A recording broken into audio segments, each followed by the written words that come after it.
Welcome back. I am in the kitchen now with Chef Bill Fuller and so excited. Over the years, Bill has made us some fabulous food, from his family favorites to some of the others from his menus at the big burrito restaurant group like Soba 11, Kaya, Casbah, Umi, and finally Mad Mex. And today we have twisted his arm. We said, Bill, you gotta make us Gobblerritos, and you agreed. Yes. It's such a fan favorite though. People look forward to this every year. So yeah, it's funny, you know, first of all, I didn't invent this. You did not? I did not invent this. A gentleman named Matt Glick, who works with us, who's a great guy. He was out drinking with a bunch of his friends and went to a late night diner. And at the diner, he got turkey, you know, mashed potatoes and gravy, and he's like, that would be a great burrito. Yeah. He's like our head Mad Mex kitchen guy. And so we did this, and we did it on a lark 10 years ago. And we ran it for a while, and some people bought it, and then every year it just grows and grows and grows. Yeah, people come in from out of town just to get this. I hear that. We have frozen and mailed them to people before. Have you? Yeah. But we're not going to do that. You're not? Not today. We're just making them in our kitchen. And we're also making a drink. All right, so another thing is I like tequila. Okay. I mean, it's good to drink sometimes. Sure. And I like to mix it with, you know, I would sit around in the fall and mix it with apple cider. Ooh. And then one day, because like rum and cider are good and whiskey and cider are good, tequila and cider are really good. Are they? Yeah.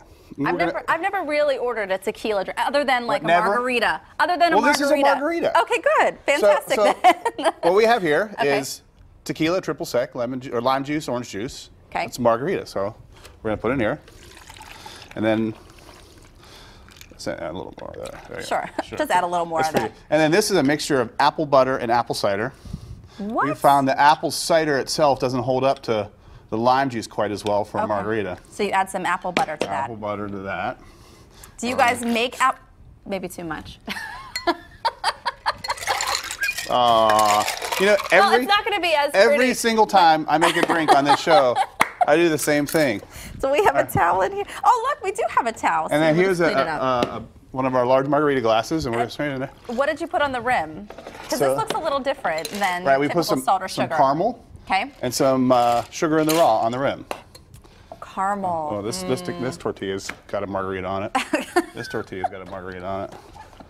I think it's okay. There, that one's good. I think most people are going to have a margarita with their burrito, so it's quite okay. It's quite okay. Mix the tequila so here we go. So this is one of your favorites. This is one of my favorites. Okay, great. All right, I'm going to try this. You're going to try that. Do I need a straw? I feel like you want to.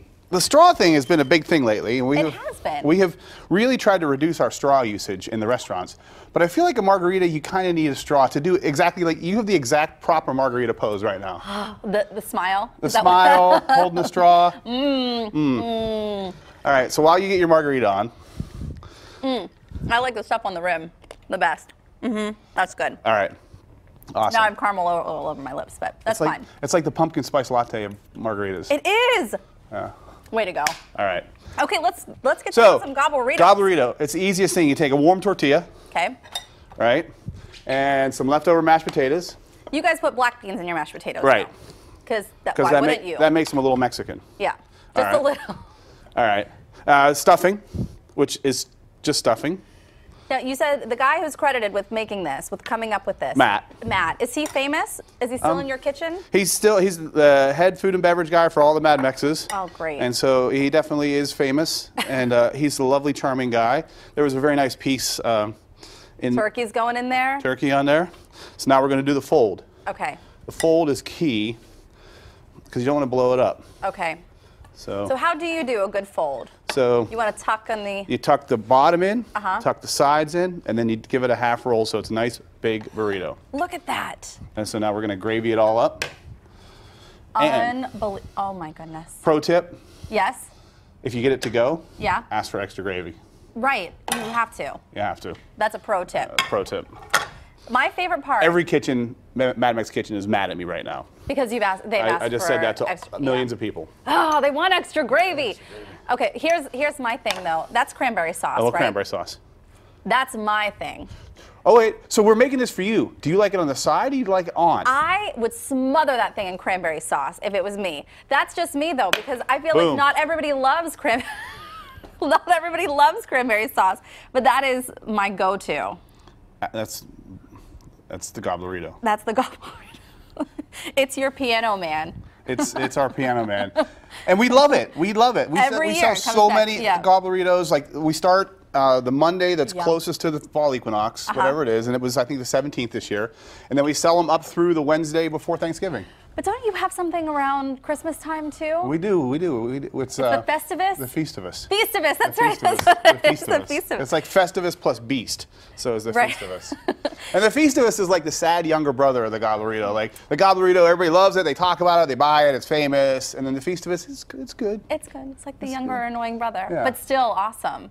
It's awesome, yeah. Well, there's so many reasons to come out to Mad Mex, though. I know you guys are a family-friendly restaurant. So Super family-friendly. Bring the kids and the nice thing about Mad Mex is so much going on and it's so loud that if your kids are kind of out of control, doesn't matter. Nobody really notices. I've been there. Because there's gotten in like trouble. crazy art on the walls and music's loud and there's chips. You didn't get in trouble. Your kids didn't get in trouble. Well, neither. Good. Good. Thank you so much, Bill. I can't wait to dig. Should I dig in now? Yeah, dig in now. Okay, let me just take one bite. And so all Mad Mexes through the Wednesday before Thanksgiving, occasionally after Thanksgiving. Okay, by popular demand. If we have some left over. Yeah, how much turkey do you have to make for all of these? I think it's 30,000 pounds of turkey, I think is the number. And how much stuffing? I don't know that number. A lot. All of it. I can't talk right now. All of it. You took a good big bite of that. That's nice. That's impressive. That's impressive. And now, hold on. And one of the other things people like to do, a lot of people will get their Gobblerito and they'll just cut it in half. And they'll eat half and just save the other half for lunch tomorrow. That's not me. You going to kill that whole thing? Absolutely. No way. I will. I'll send you a picture later. All right. Bill Fuller, executive chef for the Big Burrito Restaurant Group. Have fun making your own Gobblerito at home after Thanksgiving, or you can let the pros do it at the 11 Mad Mex locations. Make one for you while they last. Thanks so much, Bill. Thank you.